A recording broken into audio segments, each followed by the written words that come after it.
Isso aí seria mais ou menos como você pegar um manual de jiu-jitsu e você acreditar que você analisando logicamente o conteúdo daquilo, você está fazendo um treco chamado jiu-jitsu. Cagada militar. Não é assim que se faz. Ô milicos, vê se vocês aprendem.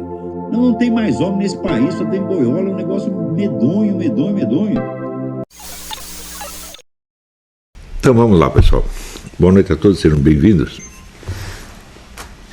Hoje eu queria ler aqui um negócio para vocês, algo que eu estou escrevendo para o Brasil Sem Medo, ainda vai ficar bem mais comprido do que isso aqui, mas eu vou ler para vocês a parte que eu já aprontei e complementar com algumas explicações que eu espero que ajudem vocês a entender qual é a significação desses últimos episódios, desse problema com o seu Moro, né? Eu não vou tocar diretamente no assunto Moro, mas dá um quadro geral que ajuda a entender isso, né? E isso aqui, eu estou tentando aqui retificar um dos erros mais comuns e mais destrutivos da mentalidade geral brasileira, né? Mentalidade que predomina, sobretudo, nas classes superiores, no estamento burocrático, né? Quer dizer, entre os políticos, os empresários, os generais, os donos do poder, enfim, né? O que o deputado Otônio de Paula chamou mecanismo é exatamente o que o Raimundo Fauro chamava de estamento burocrático, tá certo? Tanto faz, pode chamar de um jeito ou do outro, mas é a mesma coisa, quer dizer, aquele grupo de pessoas ou famílias que fazem do Estado a sua propriedade particular e que define exatamente a continuidade desse estado de coisas como instituições democráticas. Quer dizer, é um negócio de um cinismo tão incrível, assim, é como Al Capone se apresentar como representante da lei, exatamente a mesma coisa, né? Quer dizer, você chamar de democracia, né, um regime no qual a ideologia predominante na população, que é o conservadorismo, não tem meios de expressão, não tem um partido político, não tem um jornal, não tem um canal de televisão, não tem uma universidade, não tem nada. Isto é o fim da picada, né? Quando eles chamam isso de democracia, a resposta deveria ser, evidentemente, um tapa na cara, né? Estou me inspirando aqui no Ayatollah Khomeini, quando ele voltou vitorioso, né? Voltou ao Irã vitorioso, desembarcou no aeroporto. Os seguidores dele perguntavam: o que nós fazemos com o fulano de tal? O fulano de tal era o principal inimigo político dele. Ele respondeu assim: um tapa na cara. Eu acho a coisa mais perfeita. Então não precisa pôr na cabeça, dá um tapa na cara e manda calar a boca. Bom, então eu vou ler aqui. O negócio chama-se Comunismo e Crime. Todos os papas, de Pio IX a Bento XVI, consideraram o comunismo o mais pérfido e destrutivo inimigo da Igreja e da humanidade ao longo de 20 séculos. Isso está aqui num trabalho, o autor chama Gustavo Solimeu, What the Popes Have to Say About Socialism. Está lá uma pequena antologia dos ditos dos papas, né? De Pio IX a Bento XVI a respeito do que é o comunismo. Mas essa afirmativa não se baseia só na autoridade doutrinal dos que a emitiram. Fatos brutos de ordem quantitativa, 1000 vezes comprovados e jamais desmentidos, dão-lhe a mais inegável e definitiva das confirmações. O comunismo matou mais gente em tempo de paz do que 2 guerras mundiais, somadas a todas as epidemias e catástrofes naturais do século XX, mais as vítimas de todas as outras ditaduras conhecidas. E continua matando. Seu único concorrente na prática do genocídio, o nazismo, não apenas fica em segundo lugar na dimensão do seu poder mortífero, mas jamais teria se tornado um flagelo mundial sem a ajuda que recebeu do regime comunista soviético, que lhe cedeu terreno, dinheiro, armamentos e assistência técnica para montar, bem escondido dos olhos do mundo, o exército que o Tratado de Versalhes proibia ao Estado alemão. Que seria o nazismo sem o exército nazista? Um episódio local da história alemã, se tanto. Pior, hoje está mais que provado que Stalin ajudou a formar o exército alemão porque pretendia usar os nazistas como ponta de lança para um ataque ao Ocidente e depois invadir a Alemanha para apossar-se do que os nazistas houvessem conquistado. Hoje está provado que você já tinha, ao longo da fronteira com a Alemanha, Stalin já havia distribuído tropas mais do que suficiente para invadir a Alemanha. A invasão estava pronta, né? Só que o Hitler recebeu, alguém soprou isso no ouvido do Hitler e percebeu que ele ia ser traído pelo seu sócio, e o Hitler decidiu se antecipar e invadir a União Soviética. Acontece o seguinte: a União Soviética ele só tinha armas de ataque, né? Não tinha armas defensivas. Então, no começo, o Hitler levou uma vantagem tremenda, e a invasão da União Soviética foi relativamente fácil. A União Soviética não tinha meios de defesa, ela teve que trocar todo o seu armamento às pressas. E o problema entre os alemães e os russos é que cada um considerava o outro idiota. Nenhum dos dois era totalmente idiota, mas, neste sentido, eram os dois idiotas. Você se presumir de mais inteligente do que o adversário é sempre besteira. O Hitler achava que os eslavos eram um povo inferior e que ele tomaria a Alemanha, tomaria a União Soviética na cuspida. E o Stalin também achava, não, a ideia do Stalin, né? Esses nazistas, eles não têm uma teoria científica como nós, eles são apenas uns loucos, eles só têm uma discurseira ideológica sem sentido. Então, eles ganham, mas não levam. Então, deixa eles invadir tudo ali no Ocidente, eles invadem tudo, e daí nós invadimos a Alemanha e tomamos tudo, né? E o plano não estava errado. Na verdade, o plano deu certo, se você pensar bem. Mas ele não estava preparado para uma guerra defensiva contra os alemães. Então ele teve que trocar todo o armamento, isso levou mais de um ano. E quando o Hitler invadiu e deram a notícia ao Stalin, o Stalin no começo não acreditou, levou 3 dias para acreditar. Ele achou que era impossível acontecer isso, mas o impossível aconteceu. Mas daí ele teve que rearmar a Alemanha às pressas, né?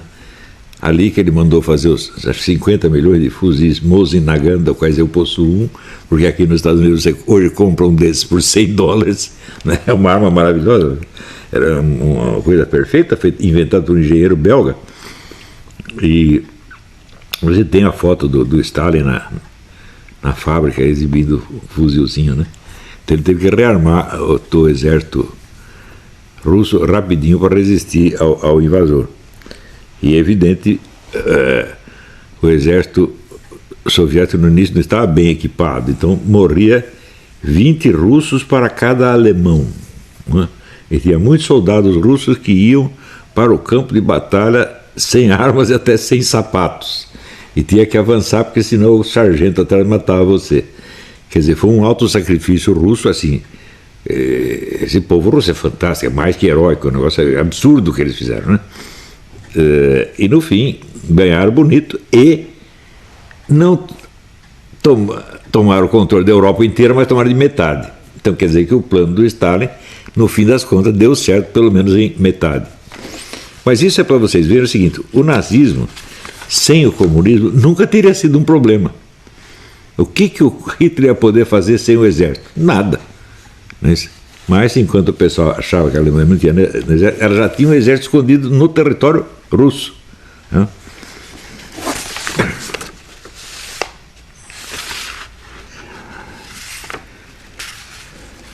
Toda a ostentação comunista de antinazismo não passa de uma operação de desinformação para ocultar, ex post facto, o fato de que os comunistas, a rigor, foram mais que meros cúmplices, autores intelectuais do flagelo nazista. O mais elementar senso das proporções revela instantaneamente e sem margem para dúvidas que de todos os crimes e maldades do mundo, o comunismo é o pior, o mais grave, o mais vasto, o mais cruel e perverso. Nem o nazismo o alcança. Mas a maldade do comunismo não é somente um fato bruto, que se acrescente à sua doutrina como um desvio acidental, um erro, uma perversão. Ao contrário, ele faz parte da doutrina mesma, que a proclama como uma obrigação, um dever, um mérito supremo. Todos os teóricos e líderes do comunismo, de Karl Marx aos atuais membros do Foro São Paulo, coordenadoria do movimento comunista na América Latina, proclamam abertamente e com orgulho sua decisão de matar cada adversário que ouse se opor à sua marcha sangrenta para o domínio do universo inteiro. O comunismo não é desumano e criminoso apenas na sua realidade histórica, mas na sua teoria, na concepção originária que o inspira e dirige. Nunca houve, em parte alguma do mundo, em circunstância alguma, num cérebro de dirigente ou pensador comunista, a ideia de um comunismo pacífico, de um comunismo não assassino, de um comunismo avesso ao uso de meios violentos e do homicídio em massa. Nunca nenhum houve. Nunca nenhum diz, não, nós temos que implantar o comunismo sem matar ninguém. Nenhum único ao longo do tempo. Não é? Todos dizem o contrário. Diante desses fatos, chega a ser espantoso e obsceno que só uns poucos países, entre aqueles cujo povo sofreu na carne os horrores do comunismo, tenham incluído esse movimento na catalogação dos crimes puníveis por lei.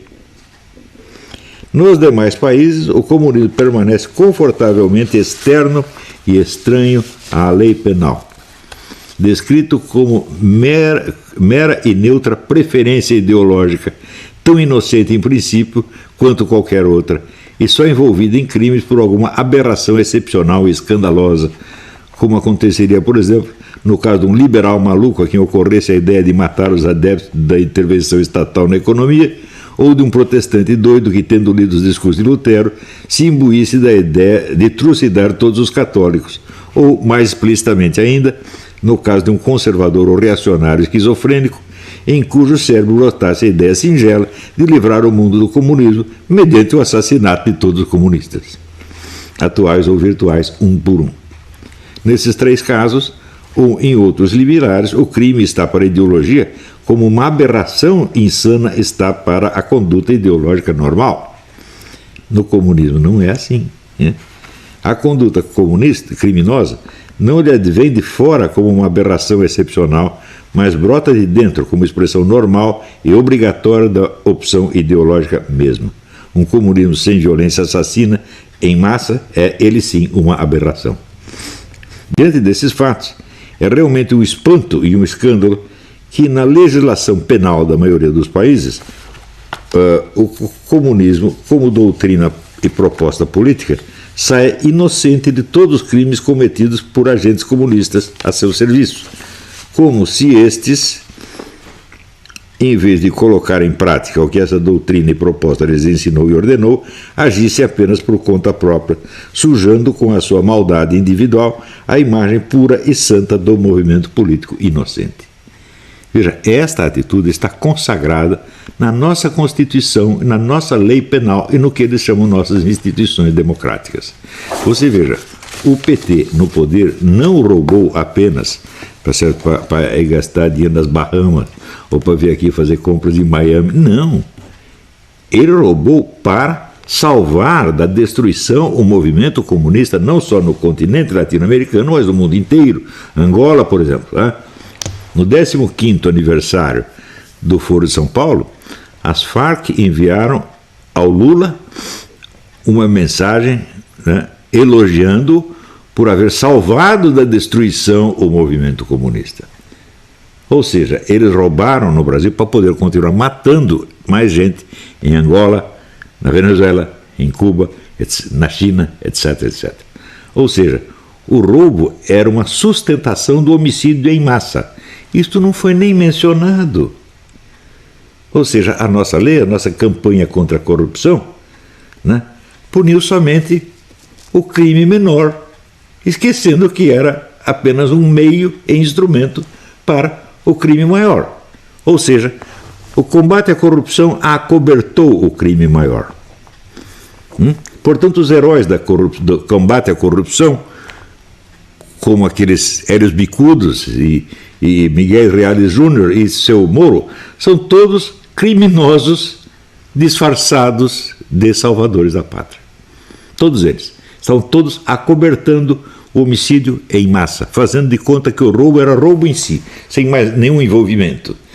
E a parte, vamos dizer, do homicídio comunista em massa, se torna apenas uma opção ideológica livre, que todo mundo pode optar.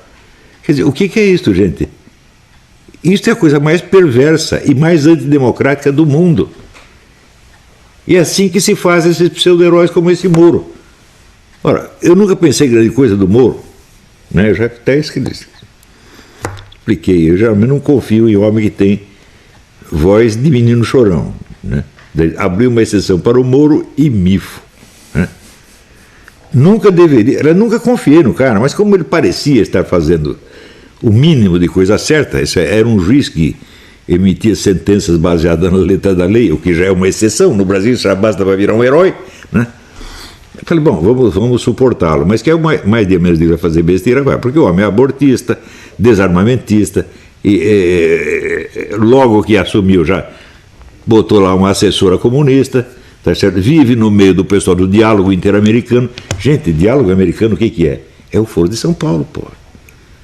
Eu já lembrei a vocês a reunião do dia, acho que 5 de maio, 5 de março, agora estou ficando velho, de 2003, que aconteceu aqui em Miami, com a presença dos representantes do diálogo interamericano, que é, vamos dizer, o think tank do Partido Democrata, o think tank da esquerda do Partido Democrata, mais o FHC e os diretores do Foro de São Paulo. Eu lembrei que esta reunião foi escondida por toda a mídia universal, exceto um jornal, que é o jornal Grama, edição cubana, não edição internacional.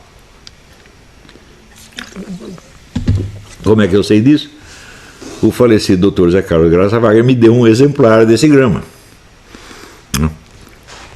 E eu tenho aqui, só que eu tenho a primeira página. A primeira página tem uma chamada de umas 15 linhas contando dessa reunião. E daí eu saí procurando a página interna, né? E mandei isso aí já era o quê? 2008 mais ou menos. Então, um quarto de século depois da reunião, né? Então tem um aluno meu que estava hospedado aqui, fazendo estágio aqui em casa, e eu pedi para ele percorrer umas bibliotecas aí, pegar algumas, eu falei assim, fotografar a página interna para ter a história inteira. E todas as bibliotecas que ele foi, não tinha a coleção inteira do Grama cubano, exceto este dia, a edição deste dia. Foi na Biblioteca do Congresso a mesma coisa. Só que nós sabemos que essas outras bibliotecas são alimentadas pela Biblioteca do Congresso, porque se não passa pela Biblioteca do Congresso, também não passa nelas. E, por uma coincidência, num papel que ele me mandou, eu vi o nome da, então, diretora da seção, né, latino-americana da Biblioteca do Congresso, e era a mesmíssima pessoa que tinha organizado a reunião de 1993, não é 2000, 1993. Então você vê que ela mesma, ela comete o crime e ela esconde, apaga a pista. Tá certo? Então o seu Fernando Henrique está metido nisso desde aquele tempo. Ele é, portanto, um dos planejadores do Foro de São Paulo. Quando ele se gaba de ser o melhor conhecedor e aplicador da técnica do Antônio Gramsci, ele tem toda a razão, né? Mas eu nunca considerei o Gramsci um sujeito verdadeiramente inteligente, porque quando ele estava na cadeia inventando aquele treco todo, quando ele estava inventando aquilo como possível teoria, o Stalin já havia inventado tudo e já estava pondo em prática. Então o Stalin é inteligente, esse não, esse era uma besta quadrada, era um hominho pequenininho e burro, né? E os seus discípulos são todos pequenininhos e burros. O FHC, ora, meu Deus do céu, quando ele diz esqueçam tudo que eu escrevi, eu falo, já esqueci na mesma hora. Esqueci o que você escreveu antes e esqueço o que você está dizendo agora, porque você não merece ser ouvido, você não é cientista social nem aqui, nem na Lua, entendeu? Você é apenas um articulador comunista como qualquer outro, não é isso? Que consegue, vamos dizer, se fantasiar de ser a parte mais pacífica do socialismo, quando isso evidentemente não existe. A articulação desses dois lados, o lado pacífico e o lado bélico, é um mandamento originário da organização comunista. Você tem que ter o lado aparentemente pacífico para participar, vamos dizer, da política burguesa, e você tem que ter o lado violento, clandestino, para destruir essa política burguesa, e os dois lados estão articulados e o comando está sempre na parte clandestina. O FHC sabe perfeitamente disso, como todo comunista sabe, até o mais burro como eu sabia disso, né? No tempo que estava lá eu já sabia disso, E tinha muito orgulho, porque eu tinha contato com os caras do comitê estadual que ninguém conhecia, e tinha, ao mesmo tempo, os políticos eleitos pelo Partido Comunista, como Roberto Goldman e outros, né? Que um estava no MDB, outro estava na Arena, outro estava no Raicoparta. Né? Então, os políticos eleitos, a gente recebia a listinha dos candidatos que era para votar. Então, esses candidatos não tinham poder nenhum sobre o partido. O partido que tinha poder sobre eles. E o cara que tinha poder sobre o partido, ninguém conhecia, só quem estava lá dentro. E eu via aqueles caras, né?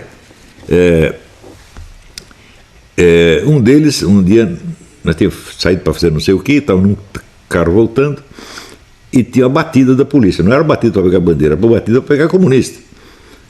Estava a rua inteira cercada. O homem, com a maior tranquilidade, desceu, foi lá, levou um papo com os polícias deixaram a gente passar. Eu vi isso com esses dois olhos. Né? Também vi o homem do comitê estadual, né? Ele trazia dinheiro trazia em rolos desse tamanho assim, né? Porque dinheiro realmente não era o problema. Então, também vi os inícios do movimento guerrilheiro, né? Que começou com enviados técnicos estrangeiros enviados ao Brasil para organizar a guerrilha, organizar atos de terrorismo, etc, etc, né? Mas no Brasil tudo se esculhamba. Então tem um italiano chamado Dario Canale, foi um desses primeiros técnicos que vieram muito antes de que se falasse em guerrilhas, né? Ele veio fazer uma operação dessa no Brasil. E um dia encontrei um amigo meu, também comunista, na rua, ele com a marmitinha na mão. Eu falei, onde você está indo? Ele disse, eu estou levando comida para o Dario Canale, você quer ir também? Você vê aqui, o sigilo brasileiro é uma coisa notável. Né? Falei, não, eu não quero ir não, você pode ir, eu não quero saber onde o cara está, porque senão eles me batem, eu vou ter que contar, pô. Então eu não confio tanto em mim assim, não, para saber essas coisas. Mas muito bem. Então, você vê que essa articulação profunda entre o comunismo e o crime é o fato dominante da história do século XX. Ninguém cometeu mais crime do que os comunistas. Se você pegar todos os crimes avulsos cometidos pela máfia, não dá nada comparado com o que os comunistas fizeram. Não é isso? E também não deixem de ler o livro da Claire Sterling, que era repórter do Reader's Digest. O livro chama O Mundo dos Ladrões, Thieves' World. E ela mostra que, por volta de 2003, a máfia russa, que é o próprio Partido Comunista, não é outra coisa, a máfia russa é o governo russo, o qual é o Partido Comunista, o qual é a KGB, havia conseguido unificar todas as máfias do mundo, de modo que as guerras de máfia iam acabar. Não tem mais guerra, está tudo em ordem, porque se um brigar com o outro, a máfia russa manda matar todo mundo. Então ficaram todos bonzinhos. Né? Então, a conexão entre comunismo e crime é íntima e inseparável. Né? E os crimes pequenos cometidos por comunistas nunca são crimes individuais, cometidos por iniciativa deles mesmos. Ao contrário, estão todos dentro do plano. E são crimes para fomentar e facilitar a prática de outros crimes maiores. É sempre assim. Quer dizer, você rouba para comprar armas para cometer homicídio em massa. Sempre foi assim. Você vê, do que o Partido Comunista Russo, ele no começo viveu de assaltar trens. Quem era o assaltante máximo de trens? Stalin. Né? E ele, por ter sustentado o partido, ele ganhou um prestígio muito grande e acabou virando o chefe daquela porcaria. Não é isso? Então, todo o nosso combate à corrupção foi assim, extra-ideológico. Não mexemos em ideologia, nós somos puros, nós somos técnicos, nós somos positivistas, nós só ligamos para a letra da lei. A realidade por trás não nos interessa, só interessa o formalismo jurídico que nos ajuda a encobri-la, a encobrir o crime sob a aparência de combate ao crime. E isto é a vida do seu Moro, porra. Hã? Quer dizer, por que ficar espantado que ele tenha traído o Bolsonaro? Era óbvio que ele ia fazer isso, eu sempre soube que ele ia fazer isso.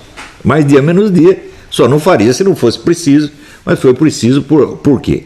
Porque o amigo dele estava lá acobertando e encostando investigações essenciais, como por exemplo a do Adélio. Ele não estava passando isso, não queria passar isso nem para a ABIN. Então, o Moro estava lá para ajudá-lo a fazer isso, porra. Então, ele finge que o Bolsonaro demitir o cara por motivos políticos é um crime. Eu digo, ora, mas me diga algo que algum presidente no mundo fez por motivos que não fossem políticos. Quer dizer, você esperar que um presidente haja por motivos que não são políticos, é você exigir o impossível. Presidentes, governantes, por definição, só agem por motivos políticos. E se agisse por motivos esotéricos, místicos, futebolísticos, o que você tem a ver com isso? A lei brasileira é muito clara. Quem nomeia e desnomeia o diretor da Polícia Federal é o presidente da República e não você. Você não tem nada a ver com isso, não tem que dar palpite. Você fica quietinho no seu canto. Tá certo? Mas, ele, evidentemente, ele não entende a letra da lei. Ele acha que a letra da lei quer dizer que o presidente não pode nomear designado por motivo político. Ele, por qual outro motivo, então? Se houvesse um motivo extrapolítico, um motivo técnico para ele nomear fulano ou fulano, ele não precisaria nem ter presidente da República. A nomeação seria automática, com uma promoção de oficial do Exército. Aliás, nem promoção de general é assim, promoção de general é política também, tá certo? Então, esse Moro, ele acaba se revelando um sujeito incapaz, até no sentido da leitura. Ele não sabe ler, ele é um analfabeto funcional. E eu não entendo como é que, se ele não tivesse bons assessores, ele não teria conseguido jamais condenar o Lula. Porque, evidentemente, ele não entende o que ele ouve, ele não entende o que ele fala, ele não entende o que ele fala. Então, é mais um palpiteiro, né, ignorante, semi-analfabeto, que subiu na vida por uma dessas coincidências, né, felizes da vida brasileira. Agora, para vocês não pensarem que esse tipo de inépcia é só no Brasil, eu tenho o caso do senhor Benjamin Teitelbaum, né? O hominho é maravilhoso, gente, porra, né? Ele um dia foi lá num jantar na casa do Bannon, né? E ele, pelo que eu vi ali, ele era alguém muito íntimo da casa, já era conhecido ali por todo mundo e tal. E eu cheguei lá pela primeira vez, saí da Virgínia, fui convidado, fiquei muito contente, porque o Bannon um dia veio me visitar aqui. É um homem simpaticíssimo, né? Como em geral, é a simpatia virginiana, inconfundível, né? É um homem muito simpático, e me convidou para ir jantar na casa dele, e eu fui. Então essa foi a segunda vez que eu vi o Bannon na minha vida. Eu chego lá, está o seu Teitelbaum, né? Já metido no meio, nas conversas com os outros lá. Está na cara que ele é alguém do ambiente, e eu sou recém-chegado, eu sou o estranho, né? O convidado apenas, né? E ele me viu lá e chegou à conclusão, sei lá porquê, de que eu era um membro do círculo do Bannon. Gente, eu vou confessar para vocês, eu não sei que porra é esse círculo do Bannon. Eu não tenho, ouvi falar que existe.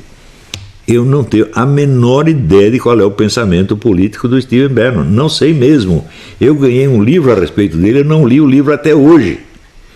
E o que eles estão fazendo ou deixando de fazer? Falar, não tenho a menor ideia. Não fui convidado para entrar em círculo nenhum e não entrei em círculo nenhum. Mas chego lá, eu vejo um cara que é aparentemente o íntimo do lugar. Mas certo é que eu presumo que ele é membro do círculo e eu sou recém-chegado. Mas ele chegou à conclusão de que o membro do círculo era eu. Daí foi estudar a minha vida. Um negócio maravilhoso, porque ele não lê uma linha de português. Ou seja, ele não tem acesso aos documentos, só tem acesso àquela parte que foi traduzida. Que é assim, ínfimo, né? Mas daí ele descobriu que eu, no começo da década de 80, fui membro da Tariqa do Shuon. Tariqa é a Organização Esotérica Islâmica. Tariqa do Fritjof Schuon. E ele vendo ali que o Fritjof Schuon era um inimigo da modernidade, como aliás os teóricos do movimento tradicionalista de fato são, ele é sendo um inimigo da modernidade, então ele deve ser um dos inspiradores da atual direita. Mas bom. Daí ele concluiu, o elo entre o tradicionalismo schuoniano e a atual direita, c'est moi. Um negócio, olha, é foda, né? Eu aprendi o seguinte, que toda percepção, conhecimento, começa com uma síntese inicial confusa, depois passa pela análise e termina com a síntese final distinta. Esse cara pega a síntese inicial confusa e já acha que aquilo é ciência social. Então acontece o seguinte: o tradicionalismo schwanniano e guénoniano é um reforço dado à política conservadora em algum lugar do mundo, né?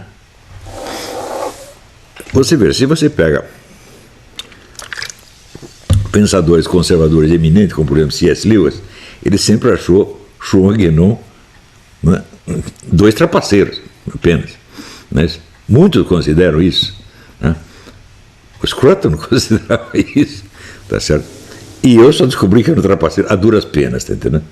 Eu achei que podia ser jeito honesto, fui lá, ouvi o que eles tinham a dizer, e, aliás, por outros motivos, eu fui lá por outros motivos, porque eu já tinha sido feito de trouxa por um trapaceiro, e eles me prometeram ajuda contra o cara. Eu achei que talvez pudesse ajudar mesmo, e vi que eles eram trapaceiros também, só que de nível mais alto, né? Então, o Schwann, tudo que ele fez tem algo a ver com restauração do tradicionalismo no sentido político, ideológico cristão, por exemplo, né? Tem algo a ver com o Partido Republicano Americano, tem algo a ver com a direita francesa. Não, gente. O Schwann foi muito claro quanto aos seus objetivos. Ele, quando voltou da Argélia, ele foi para a Argélia, né, para ser membro de uma tarica. Ele foi lá, se inscreveu na tarica, ficou lá estudando, e quando morreu o sheik, que era um dos sheiks mais famosos do mundo islâmico, algumas pessoas, pessoas mais próximas do sheik, sonharam que o novo sheik seria aquele suíço que tinha acabado de chegar, que era o Schwann. E ele virou o sheik da tarica. Claro que teve gente que contestou e contesta até hoje. Mas ele, quando voltou para a Europa, imbuído dos seus ensinamentos, das suas iniciações e do seu título de sheik, que é de chefe da tarica, ele expressou exatamente qual seria o objetivo com esta frase: eu vou islamizar a Europa.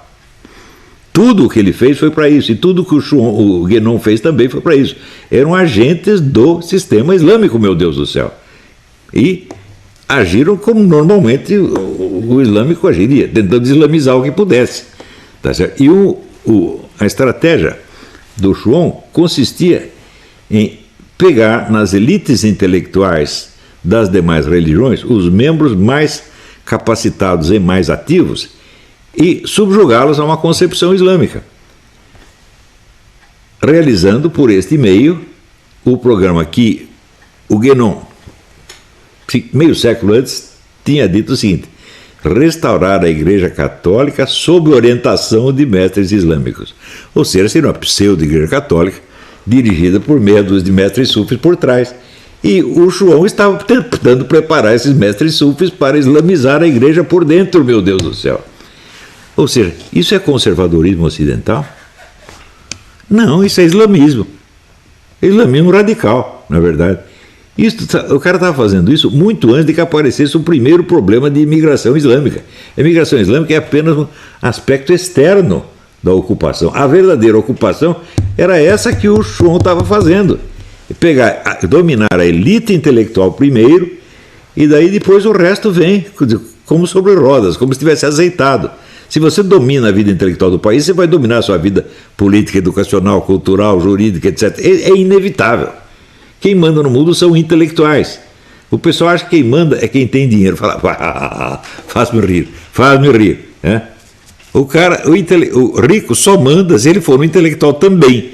Senão, ele vai pagar um montão de dinheiro para os intelectuais o fazerem de trouxa e usarem para o que eles querem e que ele nem entende. Eu já vi isso acontecer 1000 vezes. A elite paulistana é todinha assim. Vai lá na Casa do Saber, né? O pessoal comunista dizer para eles o que eles têm que fazer, eles obedecem direitinho. É um bando de trouxa. Olha, dinheiro na mão de idiota é o flagelo do mundo. Tá vendo? E o dinheiro, ele vai parar na mão desse ou daquele por uma série de coincidências incontroláveis. Então, o que esse pessoal desse movimento comunista, movimento islamista radical, o que eles fazem? Tentam dominar os caras que têm dinheiro. E não é muito difícil, meu Deus do céu. É a coisa, na pior das hipóteses, você usa uma dessas técnicas de dominação psíquica, né? Tipo programação neurolinguística, hipnose instantânea, etc, etc, que faz o sujeito, você convence o sujeito que ele é uma galinha, ele sai fazendo cocoricó e ainda bota ovo. Né? Eu vi isso, eu vi o pessoal do Idrissá fazer bilionários de idiotas. Né? O bilionário era levar dinheiro para o homem ainda dava um tapa na cara dele. E ele, sim, senhor, obrigado, Sheik. É assim, eu vi isso. Né?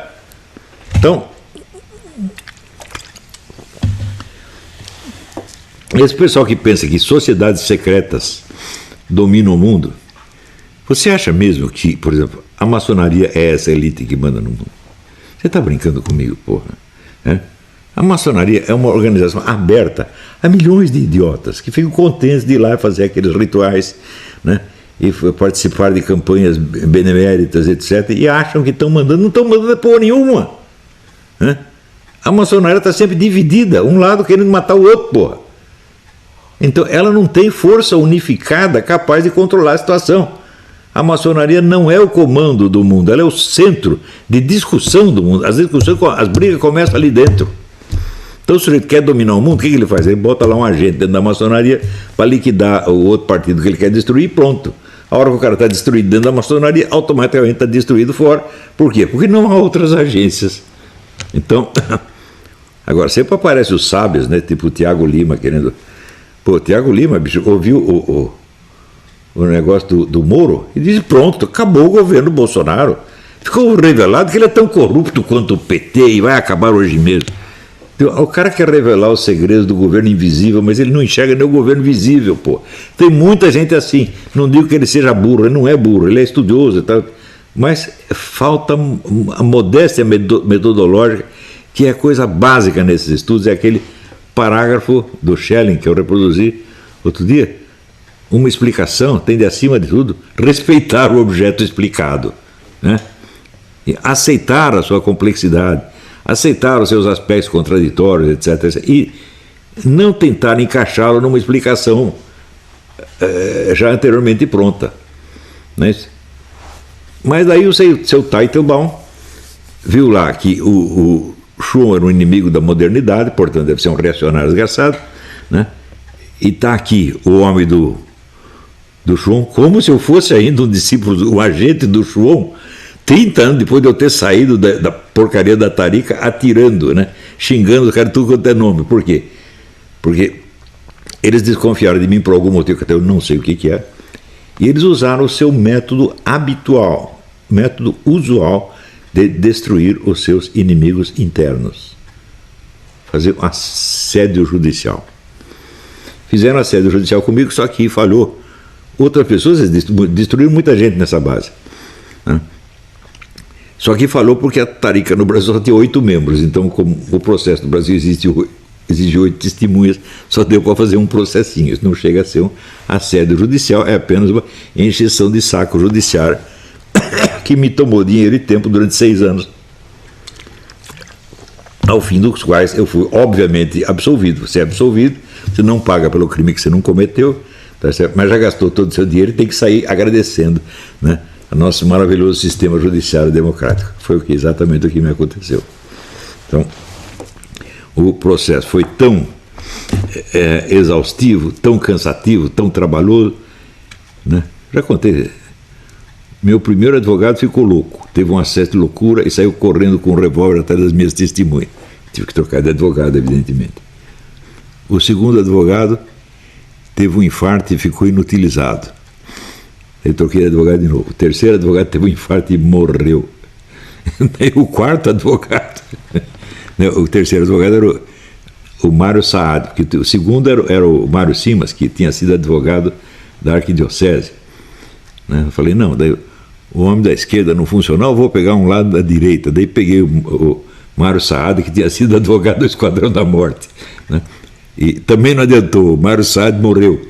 Daí o genro do Mário Saad, que era um jovem judeu, terminou o processo para mim, terminou brilhantemente e não quis nem me cobrar. Ele falou, não, você já sofreu tanto com isso que eu não vou nem cobrar, pode ir para casa. Boa gente, né? Então, eu vi tudo isso, já não estou contando porque eu li no livro, alguém me contou. Tudo isso é a minha vida. E foi assim que eu saí da Tarica do Schwab, né? Como o Schwab anos depois, eclodiu aquele escândalo de pedofilia. Ele foi acusado de pedofilia. Mas isso foi 10 anos depois de eu sair de lá. E eu, quando estava lá, não vi nada de pedofilia, não sabia de coisa nenhuma. Mas como deu aquele escândalo de pedofilia, os caras tinham feito o diabo contra ele, eu falei, não vou sair falando mal do cara, porque ele já se ferrou mesmo, né? Bater em quem está apanhando não é bonito, né? Então deixa ele, né? Deus fez justiça, né? Eu estava lembrando disso porque eu li nas memórias do Georges Gustave. Ontem eu li Georges Gustave, o brilhante filósofo francês. Ele, no começo, ele teve a sua carreira muito atrapalhada por um tal de Dr. Jean Laporte, né? O Jean Laporte só perseguia ele, rejeitava os trabalhos dele, não deixava, né? Não deixou ele entrar na carreira universitária. Ele já está desistindo da carreira universitária quando aconteceu que o Jean Laporte morreu e ele foi nomeado para o posto do Jean Laporte. Quer dizer, ele não precisou fazer nada, né? A melhor vitória é essa, que não dá trabalho nenhum. Então, com o Schwann, eu também não fiz nada contra ele e ele se ferrou, né? Então, foi assim a coisa. Você imagina o amor que eu tenho pelo Schwann e pelos membros da Tariqa, né? E o homem me viu lá, ouviu dizer que eu era um membro da Tariqa e já concluiu, está aqui. O tradicionalismo governante moderno é uma das bases fundamentais do conservadorismo atual. E o representante disso é o Olavo. E decidiu explicar minha vida, me explicando, né, como se eu fosse um schwanniano, coisa que eu não sou absolutamente, né? Eu já disse para vocês que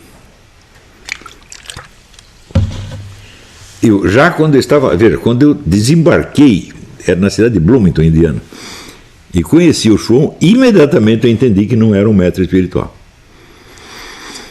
Por quê? Eu esperava, vou chegar lá e encontrar um velhinho que estava varrendo o chão da Tariqa, vou levar um papo com ele e tal, né? E chego lá, o negócio parecia assim, uma organização hierárquica que parecia o Vaticano. Você não podia nem conversar com o sheik sozinho, tinha que ter um funcionário lá para arbitrar. O sheik não falava com você, falava com o funcionário repetia. Não, isso é palhaçada, né? Quer dizer, isso aqui é um aparato feito para assustar, para intimidar o recém-chegado, tá certo? E se quer saber, intimidado eu estou mesmo, porque eu não sei onde eu estou, não sei o que esses caras estão fazendo, e eu estou aqui no meio, né? Mas, imediatamente eu entendi. Eu tinha lido muitos livros do Schwann, os livros são maravilhosamente escritos, ele é um grande escritor, é um gênio do ponto de vista literário, em parte filosófico, mas um mestre espiritual ele não é nem cagando. Por quê? Um mestre espiritual tem, acima de tudo, o conhecimento da alma humana, o conhecimento da alma dos seus discípulos, que ele dirige, não é isso? E eu logo percebi que o Schwann era incapaz de distinguir um picareta de um homem honesto, ele não conseguia. Ele acreditava no picareta e desconfiava do homem honesto. Ele achou que eu estava sacaneando ele. Como é que eu ia sacanear ele? Mas tinha um monte de cara sacaneando ele, inclusive comendo a mulher dele. E o cara não percebia. Eu falei, mas que caso de mestre espiritual é esse, pô? Esse cara não sabe dirigir uma bicicleta. Ele não sabe dirigir um cirquinho de pulga. Ele sabe escrever, claro. Assim como Nietzsche também sabia escrever, tá certo? Muita gente sabe escrever maravilhosamente, mas não sabe dirigir sua própria vida. Isso não é incomum no meio literário. Veja, ter todos os talentos é muito difícil, gente. Eu convivi com o sujeito que, no meu gosto, era o maior poeta da língua portuguesa desde Camões, que era o Bruno Tolentino. Bicho, a vida do Bruno era uma confusão dos demônios, ele não tinha nem onde morar. Ele ia parar na minha casa, assim, não tinha onde morar, não tinha o que comer, porra. Embora tivesse tido um bom início de vida e tal, ele não conseguia administrar aquilo de jeito, não tinha o menor talento para isso. Também não sabia muito bem escolher seus amigos, ele escolhia os amigos que sacaneavam ele, né? Claro que também tinha bons amigos, mas eu vi outros que... Eu vi gente que roubou toda a obra escrita dele, pô. Eu tive que ir lá na casa do cara buscar o negócio de volta, né? Então nós também administramos, né? Eu e a Roxane adotamos, né? Nosso filhinho, nós cuidamos do Bruno porque não destruísse ele, mas conseguiram destruir, né? Então isso é muito comum no meio literário, porra, né? E o Schwann era isso, ele era um tremendo escritor, maravilhoso escritor. Só que na prática ele não sabia, não entendia nada daquilo que ele estava fazendo. Então eu já voltei para o Brasil. Veja, já como aconteceu isso. Assim, a primeira semana que eu conheci o cara, ele me nomeou Mucada. Mucada quer dizer representante. Então, eu digo, como que eu posso ser mucado representando o Sheik se eu não entendo nada desse negócio, acabei de chegar? Tem algo errado aí. Ele me nomeou mucada, mas ele mandava as instruções para um outro cara, que então ficava com inveja de mim e queria brigar comigo. Eu falei, mas isso é sacanagem com o mestre espiritual faz? O mestre espiritual faz uma sacanagem dessa? É claro que não. Então, ele era um fake, evidentemente. Eu já achei que ele era fake na época, mas não hoje, então, depois de repensar tudo, né? E fazer uma reavaliação. Então, mas o seu Teitelbaum, né?